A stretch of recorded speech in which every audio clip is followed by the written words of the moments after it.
Support for this week's Peilcast is brought to you by Manscaped, who is the best in men's below-the-waist grooming. Their products are precision-engineered tools for your family jewels. Manscaped's Performance Package is the ultimate men's hygiene bundle.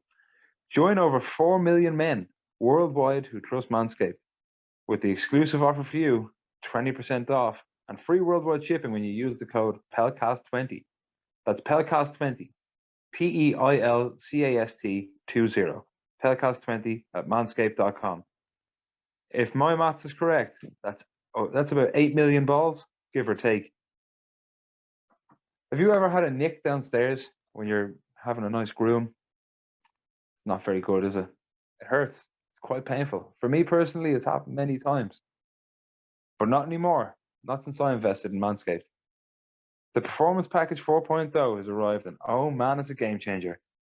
Inside this package, you'll find the Lawnmower 4.0 trimmer, Weed Whacker ear and nose hair trimmer, the Crop Preserver ball deodorant, Crop Reviver toner, performance boxer briefs, and a travel bag that holds your goodies. First off, the Lawnmower 4.0.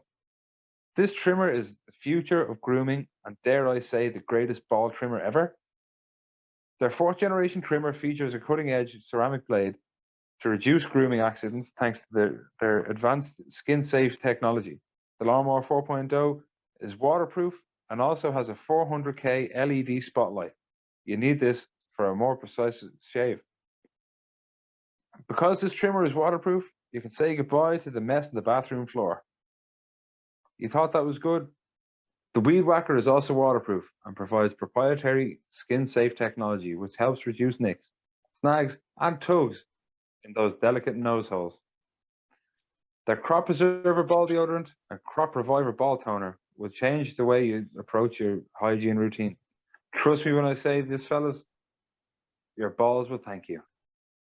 Manscaped even threw in 2 free gifts to their Performance Package 4.0, the Manscaped Boxers and the Shed travel bag. Bring your comfort and boxers to another level.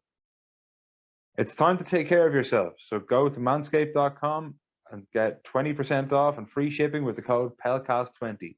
That's PEILCAST20, PEILCAST20. And trust me when I say this, your balls will thank you. Hello and welcome back to the Peilcast podcast with myself, David Carabini, Jack McArdle and Bill Gain. This week we're actually being joined by a well-known YouTuber and a Scotsman who's also got roots in Derry. He's a massive football fan. He goes around, he does vlogs going to games. Blair McNally. Blair, how's it going? How are we, guys? It'll be a bit of a weird one having a Scottish accent. To be honest, a Glasgow accent on your podcast, but it's an absolute pleasure, and I look forward to talking about Irish football. No, it's great to have you on. I was just having a look there, just a quick glance at your YouTube channel there, and the last game is one that actually kind of sent shockwaves around the European football world. Last week was Motherwell Sligo. Sligo obviously coming out 1-0 winners. It's a fair park in Motherwell. Yep. And like, what was that game like? Like I saw that. Like, it seemed to be a really good atmosphere beforehand, and then it just turned toxic as soon as Aidan Keane scored that goal. Like, what was that game like for you personally, being there? Like, Right, I'll be honest. So I know my stuff about Irish football, right? And let's be honest, UCD, bottom of the league, are terrible. UCD had beaten Sligo Rovers 2-0 going into this game. That was enough for me to know that Motherwell were going to take at least 5 off of Sligo going into this game, right? I think we could all be honest and say we probably thought the same. But, wow, how wrong was I? Sligo defended astonishingly. I don't know if it was Motherwell. Well, Motherwell were absolutely terrible. But I think a part of that was because how good Sligo were defensively.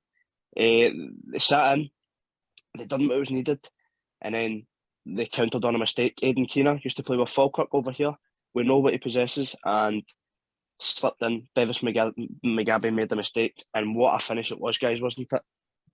yeah, no, it was an absolutely brilliant finish. Like, again, it was just a poacher's goal. Like, he saw the mistake coming, and it was a brilliant. Like, the lob was just fantastic on the volley.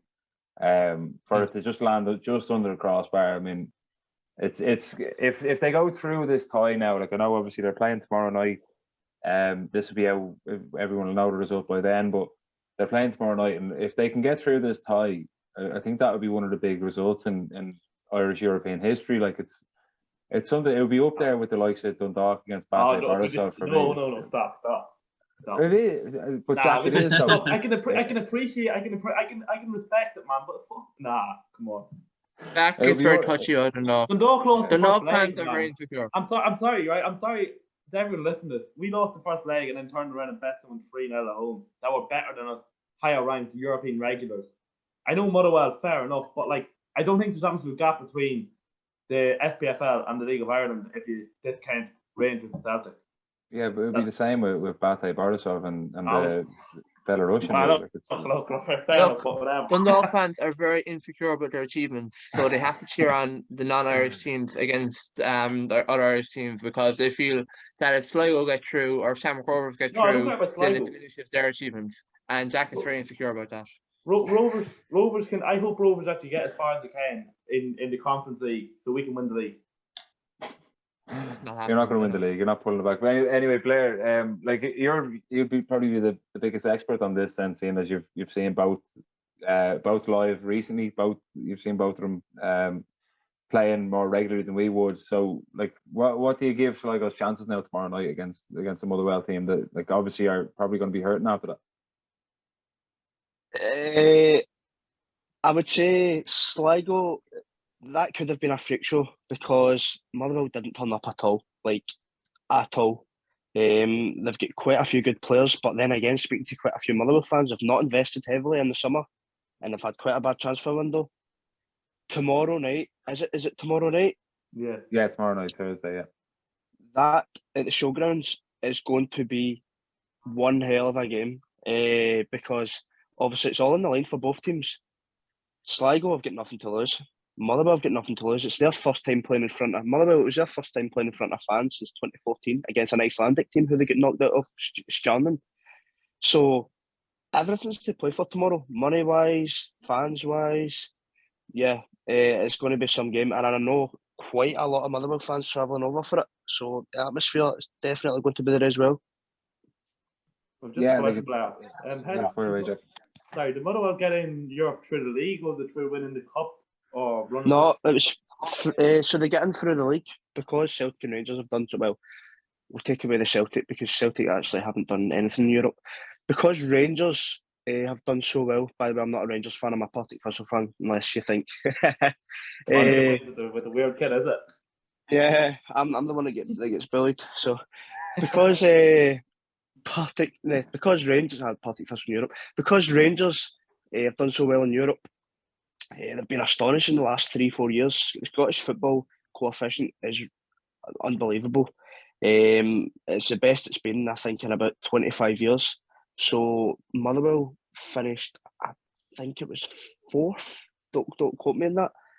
And they managed to get Europe. So, like, that is unheard of in Scottish football. Yeah, it's mad to look at it. Like, obviously, we have the 4 spaces over here where we've 3 in the league and 1 for the cup.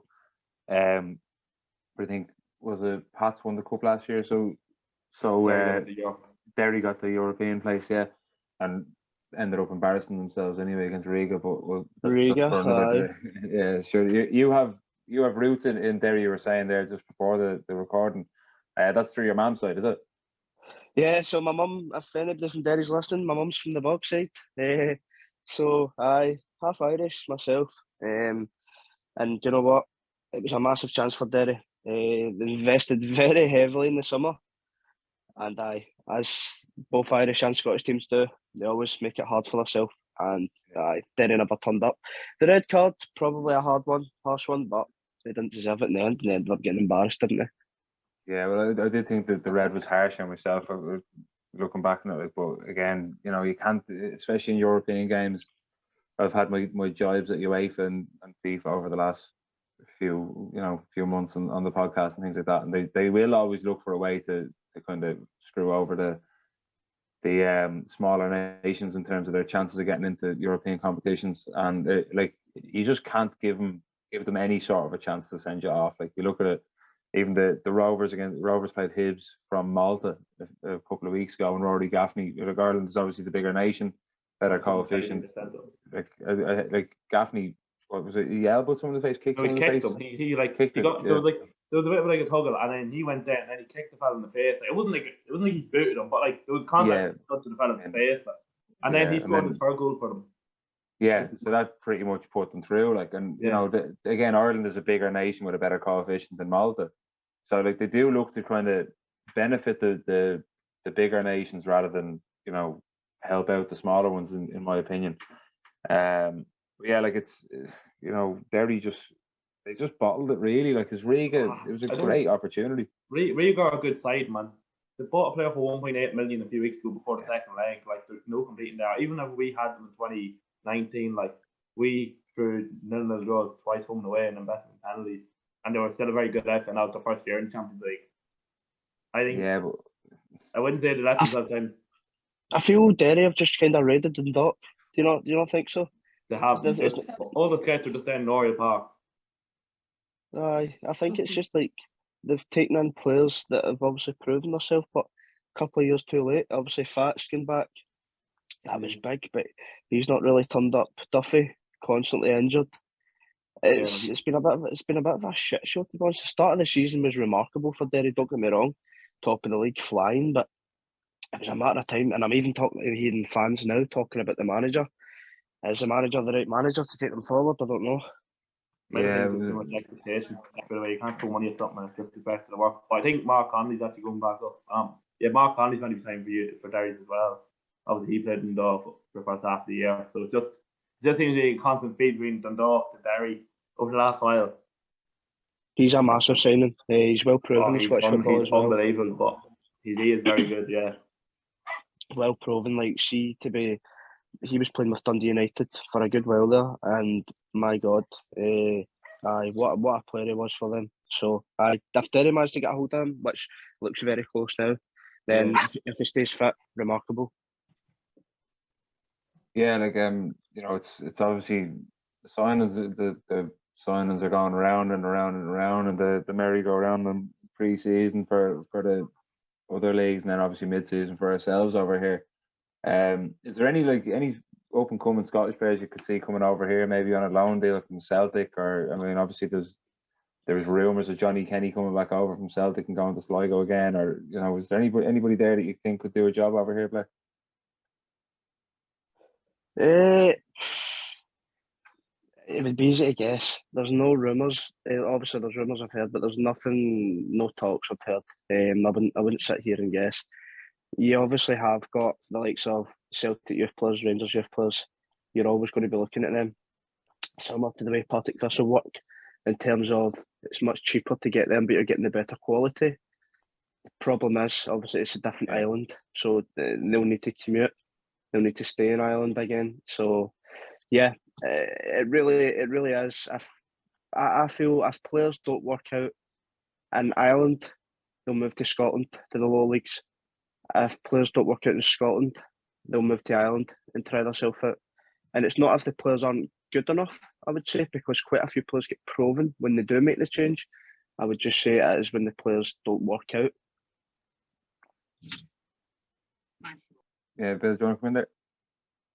Yeah, I suppose the most recent game was an Ireland you're at was Cork City and Galway United. So in the previous episode, we actually had two of the heads of the media team for both sides and talk about League Ireland marketing. But I just want to say, what was your experience of the atmosphere in Cork City and Galway? Because I suppose I don't know the exact figures, but I know that game had a bigger attendance than Shamrock Rovers in the Champions League there recently. So they're two, like, as you said in the video, I think it was the sleeping giants of Irish football. Cork City should be in the Premier League, and League Ireland's not worse off because Cork City aren't in it. So I just want to know, what was your experience like in Turner's Cross? All I need to say is I couldn't see a single seat empty in the stadium. I mean, that is remarkable for a game that's not even halfway through the season. It's not going to define the league. Obviously, it's the two teams that are going for the league, It's a Friday night as well. People might be going out. Aye, remarkable. Even from in the afternoon, people walking about the town, Cork City tops on. Girls with Cork City tops on. You don't see that a lot with smaller clubs. Maybe Man United, Liverpool tops on, but aye, Cork is I would say a footballing city. Obviously, it's sporting city with the hurling, etc. But yeah, I was very impressed. There's a lot of things I didn't expect, but a lot of things I knew I was going into. Yeah, it's the real capital, really. Like, there's people going on about how great Dublin is, but like, Cork is a city in itself, and I think the atmosphere that you witnessed on that Friday night was a testament to that. Well, see that atmosphere. I'm not going to lie to you. I didn't expect that. I knew every club has their own ultra section, etc. But see the way they had. You watch the video. So if you've not already, go and watch the video. You step onto the stairs, and you can hear the noise before you even get into the ground. It is rocking. The stand was bouncing. This is 15 minutes before kickoff, after I'd ran 2.5 miles. And wow, as soon as see that way you step into a stadium and you just look around you, you don't say anything, you just go, wow. Like, I was in awe because every single person was on their feet. And it was just that moment, like, take a deep breath as if to say, this is going to be good, you know. So I stepped into the stand, up the stairs, and yeah, there was a massive display. They'd set out. Players come out from, I think it's mad that the players come out from underneath the fans and they stand behind the goal. I think that's unbelievable. And that just adds to the atmosphere as well. And as soon as the players come out, you've seen it, pyro, drums. Wow, the atmosphere was absolutely rocking. And for a 0-0 in the end, I don't think you're going to get many better 0-0s atmosphere-wise. And even when the players were coming off at the end, they were still singing. You know, after a 0-0, you need to remember, Galway got a man sent off. So, as a fan of Cork, if I was a fan of Cork, I would be raging, to be honest with you. That was a chance missed. But no, these fans just kept going. And these fans just kept going and kept going, didn't stop, and they actually sang the players off the park. And I'm not talking about one or two, I'm talking about 80, 90% of the stand stayed and sang the players off the park. So hats off to Cork City fans. Yeah, it's interesting to look at it. Like, obviously, you know, I'm a Drogheda fan myself, and I've seen it this year myself. Like, I think, I'm not sure what the lads would say, but from my own point of view, being a Drogheda fan this year, it's been the fans have been incredible every single game. Like, they don't stop. I don't know. It just feels different this year in the league, that every single set of fans is just much more like on it nearly. Like, they're just more up for the games, and you just see it. It's a better atmosphere at every match I've been to. Anyway, have you seen the stats? Like, you know, Sorry, have you seen the stats? And it said it's yeah. Irish football's went up about 70% in attendance since lockdown. Yeah, it's like incredible. Rovers sold out of every match. I think it was the first 7 matches or something they sold out. Couldn't get a ticket. I remember going to Derry v Drogheda, and I remember, like, let's be honest, the Brandywell, you can it's League of Ireland football. You can walk in and get a ticket. You could literally just walk up to the steward and it would let you in, you know. Yeah. But I remember going to Derry Drogheda at the start of the season. It was like, my big cousin's like, I can't get you a ticket. It's tickets only, and it's sold out. And it's like, what the? That was a Monday night as well, Blair, wasn't it? Do you know, a Monday night game, and I couldn't get a ticket for a league match in the winter. Do you know, yeah, it just shows you how much it's changed, and I'm all for it, because what a difference you can see already. Even in that Derry game on a Monday night, the atmosphere was rocking, and the game wasn't even that good. So, aye. Yeah, I was at that game myself. Actually, I made it. Like, I live in Dublin, and I made the trip up. It's about a 3-hour drive. Like, and I took the Monday and the Tuesday off work to drive up to it, and like, even just driving up, you could see. Poor you. No, yeah, it was my first ever trip to the Brandywell. Like, and I went up on my own. I think there was only about 11 away fans, and just the atmosphere from the Derry set of supporters was just unbelievable. Like, and again, I'm talking about, like, we played Sligo earlier on the season at home, and we were 3-0 down after 25 minutes, and I'm not messing. There's no word of a lie, and you can ask anybody that was there that night. Our fans didn't stop. Like the Drogheda fans just did not stop from minute one right till the very end. And actually, when we went 3-0 down, they got louder. And I think it's a testament to the league that the fans are so like behind their clubs that. And I think we were just recording an episode with Phil from Forgotten Clubs there, and he was talking about how you need to have someone in the club, in the team that's from the area that will help kind of promote and get the fans on side and things like that. And Drogheda this year, I think, have 6 or 7 lads in the main squad that are from the Drogheda kind of Bellewstown, Dundalk, or the Leek area, RD kind of areas, and like you see a much bigger togetherness in this, between the players and the fans, and it's unbelievable. It's something that you don't really see at the bigger games in like the Premier League and things like that. It's a community feeling. Football's all about community. People ask me why I don't support Celtic, I don't support Rangers. I turned up to Partick Thistle with my grand, so obviously my mum from Derry, right? Yeah. All my family, mad Derry fans, mad Celtic fans, right? My dad's a Celtic fan as well, so I should be a Celtic fan. But what people don't understand is football is about seeing the same faces every weekend, turning up, that click through the turnstile, seeing the same person selling the programmes, getting that conversation with somebody, catch up once a week, seeing the players. It's not about winning, it's not about watching on the TV. And I think Ireland is starting to realise that now, because there was a bad spell there where a lot of your fans just cared about Man United and Liverpool, etc. Premier League. There wasn't enough media coverage, but now they're starting to get a bit of media coverage. Obviously, you've got the likes of myself coming over and covering that with social media, and people are starting to realise it now. So if it keeps going the way it's going, hopefully, that's another topic about the TV deal, but hopefully they can scratch up a TV deal, get a bit of money into the league, and then work from there. I just have to come in there about what Dave was saying. As much as I hate him, Drogheda, they have the place hopping. Everyone likes been up there recently enough. But I think you get that most places now in the league. It's just, you can see, since COVID, like the atmosphere has just went up. Like I go to every off matches, and everyone's so far this year anyway, so far. And like, I remember we were in Finhart on a Monday night before the break. I think we had a 16 seat on minibus over the Valley of Fair. We had 3.5 hours, and then we bouncing around. I remember we were stuck behind about 80 cows, and we thought we were going to be late. It's just like, it's a real like, not sort of, sort of like a banter, sort of like slagging thing. Like it's not really. You take it serious, obviously, when you get there, but it's just a bit of a laugh up until then. I'm not sure if it's the same now with Stu with Partick Thistle. Are they? They're in the Championship, aren't they, over in Scotland? Yeah. Aye. We'll not speak too much about that. We get. I'm just curious. Do you have like at your stadium? I have no idea about Partick Thistle. Would you have a good attendance? Like average attendance would it be the same as us, or would it be a bit higher? About between 2 and 3. 2,000 and 3,000, yeah. So like, is Yeah, that in Glasgow? Is it? Sorry, yeah. Yeah, so we're Partick Thistle's #1 club, obviously. No, Partick. Oh, sorry, we are Glasgow's #1 club, obviously. So I've had a long day. Yeah. But I so attendance is. I would probably say Partick Thistle are the same size as Derry.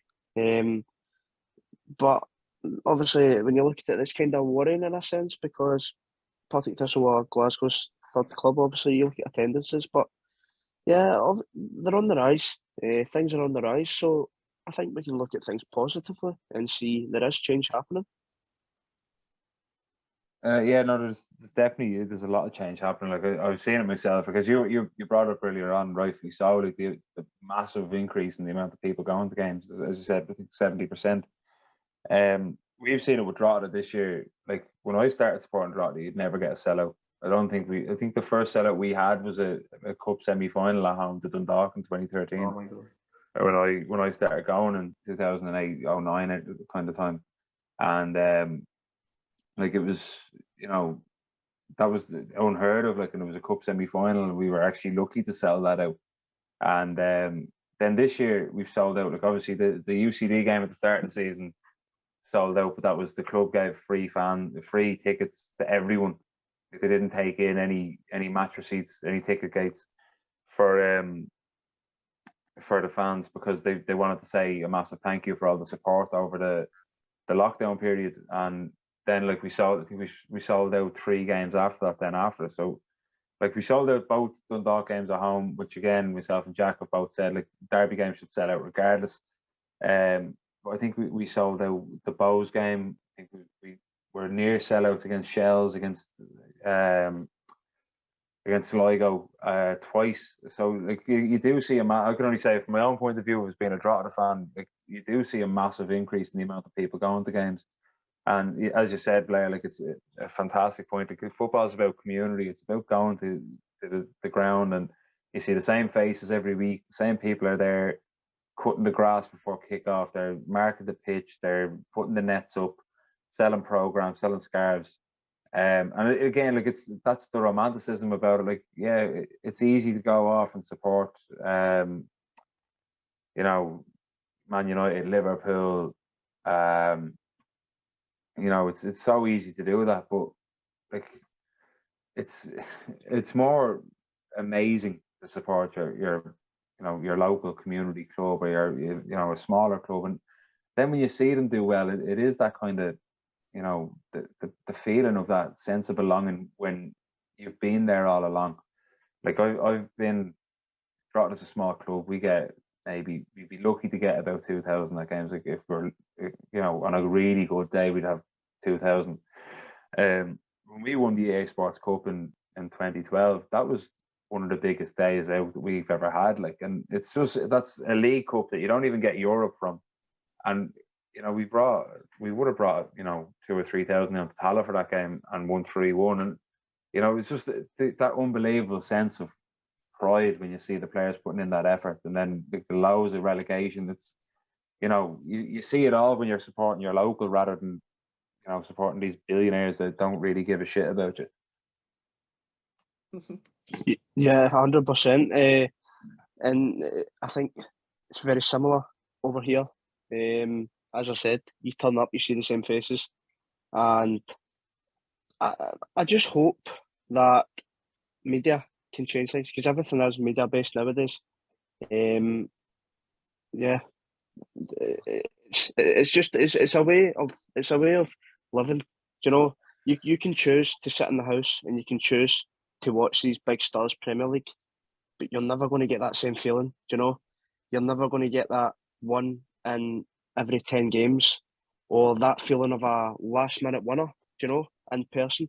See that way, like as you said, Partick Thistle. I remember we get I remember rightly, we get relegated 2 years in a row, and then from then you're like thinking, is this it? The club, you're very, very low. You're down, and then I remember we played Dundee United in the league the year after, and we scored a last minute winner against them, and they were the team that actually went on to win that league this season. And it's a feeling you'll never get sitting in the house. So anybody that's thinking of going to watch the local team, don't think about it. Just go and do it. And even if you need a hint, go and watch my video, anybody's video on the League of Ireland, Scottish football, English non-league football, whatever, and I will put my life on it. You will not be disappointed. Yeah, I mean, look, I'm a massive fan of the atmosphere. Like I try to arrive at games early enough and like trying to learn from it as well, like watching the warm-ups and things like that. And just a student of the game is what I call myself. And going to games, sitting in the crowd before watching the third assistant manager set up a goalkeeping drill in the Pistons arena at fucking 6:30 in the evening on a Friday night.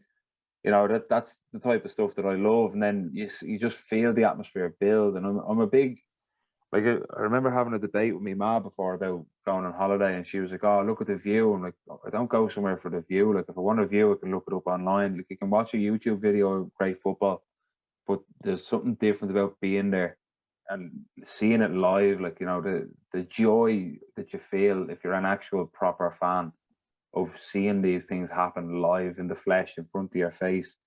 It's something that you just don't get from watching it on telly in a bar with the lads, or I'd much rather be in the stand. But I'm actually interested. Sorry, you go ahead. it's a family feeling as well, because you feel as if you've done it as a collective. You know, see the way like you're sitting there, you feel as if you've contributed, don't you? When you get the moments of ecstasy, because you've been there through the tough, you've been there through the hard. So when the good times come, it is better than anything you can describe. Yeah, exactly. I completely agree, because I've seen Drogheda get relegated twice. I've seen us get promoted twice. I've seen us win a cup. I've seen us lose 3 cup finals, and lose a playoff final in the 199th minute, 119th minute of the game after extra time. It's the highs and the lows. The lows are low, but the highs are just so worth it. And you just don't feel the same, as I say, watching it on telly. But I'm really interested to hear your opinion on this, because we had this big debate a couple of weeks ago about the use of flares at games and how it contributes to the atmosphere of games and things like that. And what would be your own opinion on that? I know you don't really see it much over in Scotland and England, but what do you feel it does help it, or does it just take away, or it doesn't do anything really? I'll tell you right now, see football with atmosphere, it's nothing without flares. See pyrotechnics, they're dangerous, right? But are they really dangerous when you think about it? I mean, we had one person, his hand blew up, right? That's obviously not good. George Square, the Rangers match, right? Out of how many times pyro's been used, how many people have got injured? I think there's a better chance of you getting bit by a shark, and that's not me joking at all. Yeah. The authorities don't want it. I don't know why. For many reasons, they feel it is dangerous. I feel football goes times 10 with it. See the atmosphere. I love pyro. I love flares. Anything. You should look at South America, look at Europe, look at it all. It just adds that wow factor. See the way you can look at a stand, you can look at a display, right? Decent. But do you not notice when you look at a display and it's got pyro involved, it just goes times 5. Yeah, I'm just going to come in there. I'll never forget, right, being up in the Viva in 2016 in August. Right, about this time 6 years ago, right? The North playing Legia Warsaw in a Champions League playoff, the last leg getting to the group stage. I'll never forget walking in here in the Champions League anthem, right? Your local side, the club that you put so much into going for years, and you're sitting there, you hear the Champions League anthem, you see the wee ball boy shaking the ball in the middle of the pitch. Next thing you know, you look over to the corner of Viva, Legia Warsaw fans. These fellas could be in their feet. Everyone with the tops off, the flares in their hand. I've never been more intimidated in my life. And they only had about 100 or 200 over. It was absolutely mental. And that's probably the best thing I can say about flares. It's just an atmosphere in general, just all linking in this conversation. It's nothing without the atmosphere, without the intimidation. It just brings a whole different feeling to the game, I think. You're going in, say for talk's sake, Dave, you're coming up to Royal Park against Dundalk in a big enough game. Well, every game's big enough between us now. But even if we used to come up in April, I'm pretty sure we did a display and we'd flares and all. And it does make a bit of a difference psychologically. Oriel Park's a hard enough place to go, anyways. But then your boys draw lads can seeing that and you could say vice versa a few weeks ago when we used to go up and draw that. The boys were shit themselves when they saw them. And the atmosphere just riled everyone up. It's absolutely mental difference it can make, I think. Yeah, completely agree. Yeah. So Blair, do you want to come in on that? Yeah, so the court game's prime example. You had the display, and then as soon as that green pyro came out, you're just let's have it. Let's have it. This is going to be some atmosphere. And to be honest with you, I think it's actually coming back into football. I'm seeing it in more and more games, and it's exciting me. You had, I don't know if any of you saw, but the English leagues actually put out a statement today saying that they're going to clamp down on it. They're going to clamp down on fans running on the pitch. I absolutely hate it, right? I think that's a terrible thing, and it came in for a while there for 2-3 months, and everybody was doing it. You had people doing it at the Derry games, etc. Kids getting thrown on for their parents and that. I think it's absolutely terrible. But what I do love is pyrotechnics, and yeah, they're coming back into the game, and nobody can stop it. To be honest with you, I'll give you the prime example as well. I don't know if you actually saw, but I was in Marseille. How many months ago? May. I went to Marseille in May, and coincidentally, I ended up getting tickets in with the Nod, North Curve. My French isn't really good tonight, but I ended up getting tickets in with the French Ultras, right, the Marseille Ultras, and I think you can take a guess at how much pyro was used in a UEFA semi-final. They played against Feyenoord, madness the night before, getting into the game. Yeah, the security searches obviously were feeble. I thought they were going to be like party right up and down. Security searches were feeble. Getting into the stadium, and then see before the game kicked off. I am not joking you. Guys, tops off, balaclavas on, standing all round me. Next thing you know, all you hear is looked around me. About 1 in every 5 person had a flare in their hand. It was absolutely mental. Like, I have never experienced something like that in my life. But yet again, nobody was injured, nobody was hurt, and it just created an atmosphere like no other. Because as soon as you see pyro, the noise just lifts, doesn't it?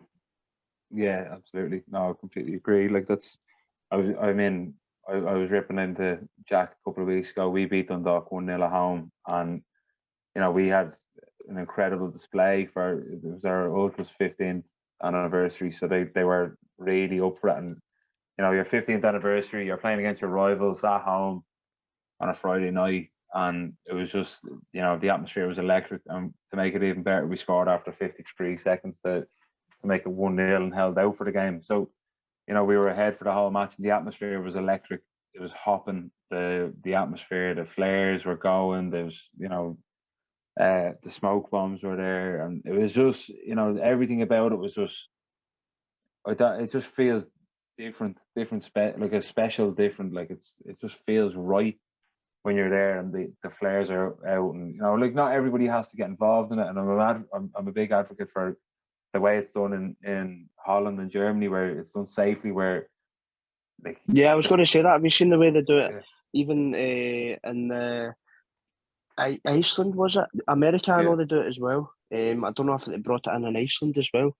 And yeah, I think they understand that it makes a difference. Obviously, it's not to the same standard when they've got it in like holders at the front and stuff, but yeah, when you see pyro at a game, and I'm not just talking about one pyro, I'm talking about like 2 or 3, the atmosphere is just going to lift, don't you?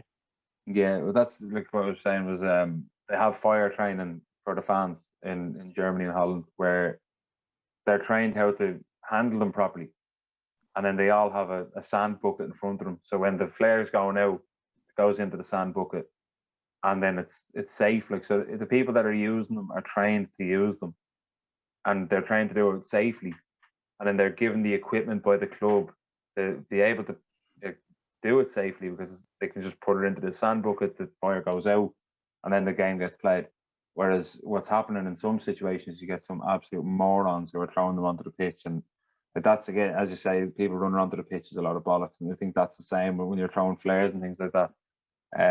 It's just something that needs. You see it burns right into the pitch. It is stupid. And maybe that is something the clubs can have a look at. Maybe that is an idea for clubs to have a look at, getting fans trained, etc. Maybe getting the leader of each fan group, and then just taking it from there, really. Because I do see it rising, and to be honest with you, I'm not against it. But then again, you want the safety of your fans, and you don't want your pitch getting burned through as well, because we know that costs a lot of money, and we don't want the pitch. We don't want the pitch with big patches on it, do we? No, exactly. No, that's exactly it. Like, you want it to be safe. You want it to be the best way. You want it to be done as best as possible, and that's the main thing. Is safety is obviously the number one thing. You don't want anybody getting injured or hurt or losing their hand over it. But if you can manage to do it safely, the way to do it in Germany and Holland, and actually train people how to do it properly. I know cold pyrotechnics was mentioned as well, which is a bit safer, but it is something that, like, it could be looked at if they actually wanted it. And then again, it gets rid of fines and things like that the clubs can't afford, which then means that you'd have a bigger budget to be able to get better players in. So it's all relative. Like, it's all things that can be done to help improve the league as well. Like, and again, I think Jack was mentioned a couple of weeks ago where they banned pyro, but they use it in all of their promo videos, and it's just it's such a contradiction, and it's really frustrating because our clubs get so many fines for pyro, and they just can't afford it. Like, and if they can do it in a better way that helps the clubs, I think that's the way to go. But you don't see it from the powers that be that they don't seem to want to help more than anything. Like, I was just going to come in there with something. I applied there. I'm going over to Amsterdam in a week or two. I'm going to Tess Arnham's opening game against Feyenoord, actually, funnily enough. And I had to apply for a thing there Sunday night, a fan card, which basically you have to apply for to get tickets for in the man game. There's only a $5. But you know what's something that's done very good? I was pissed off at the time, obviously, because it's just amazing. You have to submit your passport photo. You have to put in everything. Like, you have to send out. It's like applying for a fucking passport. Like, it was mental, and it took like 3 days to get back to me. But if that's the depth you have to go just to be able to like stop like people run on the pitch because you have their fan card and you have their address, you have their photo ID, you know exactly what they look like. If it has to be done, it has to be done at the end. I think that's something every club narrative is. I think it's done very good. I can't speak for any other countries, so I don't know. But just curiosity, Blair. Did Feyenoord bring that many over to Marseille for that game? Yeah, it was absolutely chaos. I think it was the most chaotic thing I've ever seen in my life. Fans trying to take the head off police tear gassing fans, having to run back to a hotel. I would probably say it's a little bit different. If you think it's going to be like Irish football, I would maybe take a step back and do a bit of research before you go over it, because I didn't do that and I nearly got caught in the middle of chaos, shall we say. Yeah. No, look, Claire, thanks very much for all of this. Like, it's been great chatting to you. Like, I'm just conscious of the time. But no, look, just a couple of questions before we kind of wrap up now. What would be the best atmosphere you've ever been to, you've ever seen? Absolutely, Gala. There's two. Probably. Right, I went to Celtic. Are you talking about on my YouTube, or are you just talking about in general? Both. Yeah. Right. In general, I'll just go for it. When I was a young boy, my mum's pal and work managed to get a ticket in the Green Brigade for a Celtic European match. So as a young boy, I snatched it with both hands. Celtic versus Inter Milan, John Guidetti, last minute equaliser. And all I'll say is Celtic scored that goal, and 5 seconds later I was up on somebody's shoulders whilst getting a kiss on the cheek off a woman next to me.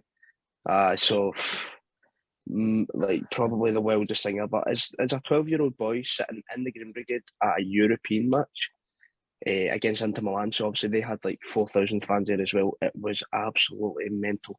In terms of like everything together, the match day experience and stuff, it has to be Marseille. I mean, from getting tear gassed outside the stadium from the fans, to the fans fighting with each other and fighting with the police, from getting inside the stadium and the police throwing tear gas into the stand, and then the game was 0-0, but that didn't matter. The pyro show, the big UEFA Mafia, they actually got a full stand and made a show, like a display, and it read out UEFA Mafia as if they say, we are the mafia of UEFA.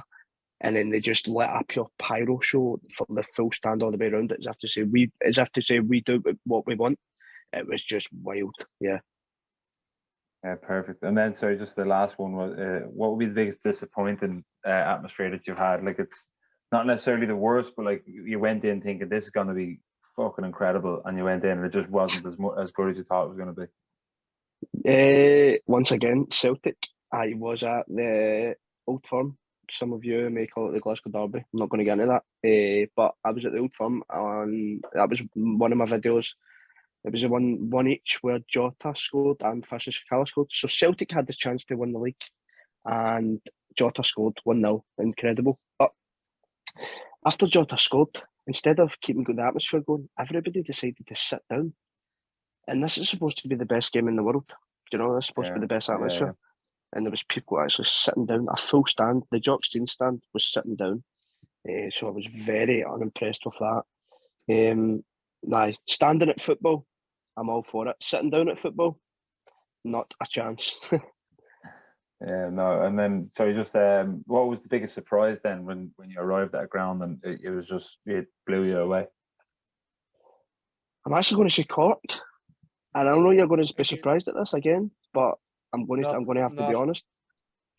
Cork, see when I stepped up the stairs, because you're surrounded above you and all around you by the fans, and there was no space to stand at all. Like, it was crammed.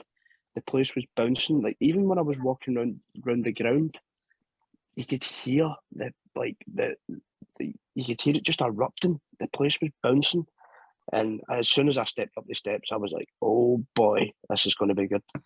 But Cork never scored, never turned up, and it ended up being a 0-0. So I never got my goal. I travelled 600 miles and I never even got a goal. Because and the other thing as well I was going to say is, if you watch the video quickly, Galway got a red card, and you should see watch the celebrations for the red card. It was like somebody scored a goal, and I was like, I remember sitting thinking to myself, what if they actually score a goal? Like, there's going to be people on, like, doing headstands on the pitch and stuff. Like, it was mad, but didn't get that, so I went home crying. No, that's great stuff, Blair. No, look, thanks so much for coming on. We really appreciate it. You've definitely gotten a few more subscribers out of us anyway. But now, look, is there anything that you want to plug just before we finish up? Nothing at all. What I would just like to say is keep up the good work. If you've not already, go and check out my channel, Blair McNally. Check it out on YouTube, and I'm definitely going to be back over doing some more League of Ireland stuff. So just keep an eye on the channel. I'll be back over in Dublin. I was supposed to go to the Dublin Derby, and I got COVID the day before it, just a month ago. So that is still to be ticked off the list, and that's not the only one as well. So yeah. Go and check it out and keep an eye on the channel. Thank you very much, guys, for having me on. Fantastic. Thanks, Mil, for Thank coming you on, very Blair. much for that.